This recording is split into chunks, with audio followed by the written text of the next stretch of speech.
You're finally awake. Is water wet? That is the topic.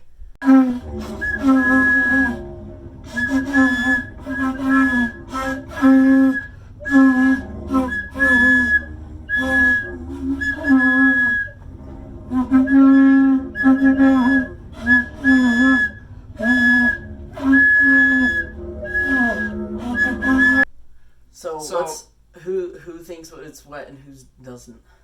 Water. I think water is wet. Well, water is wet. I don't know if it's wet or not.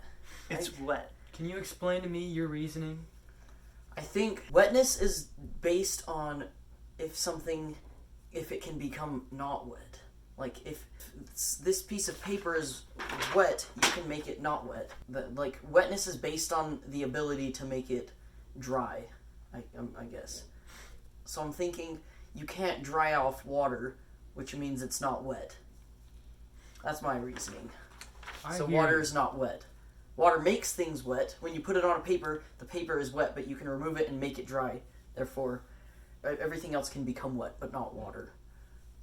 I think that the state of being wet is just the state of being in contact with water. So in theory, if H2O molecules are touching each other, then that makes them wet. But if it was just one singular H2O molecule, then that's not wet.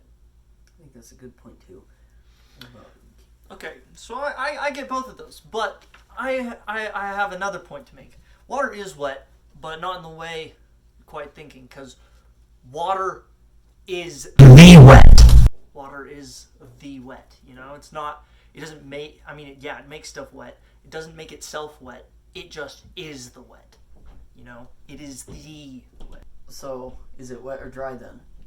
I think it's subjective.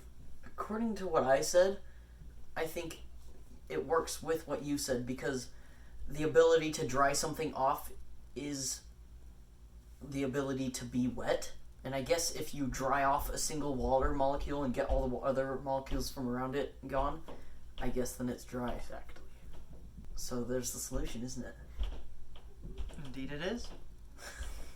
Water is wet. Water is wet. Water is wet. You're just drawing water. Yeah, I am drawing A water. little fish. Yeah, and you have a problem with that? Not really. Why isn't water flammable? Hydrogen and oxygen are flammable. H2O is hydrogen to oxygen. Because it cancels it out. Like 1 + 1 is nothing? Yeah. Yeah. I have to pee so bad. Well, Is your bladder wet? Are your balls wet? show us your balls.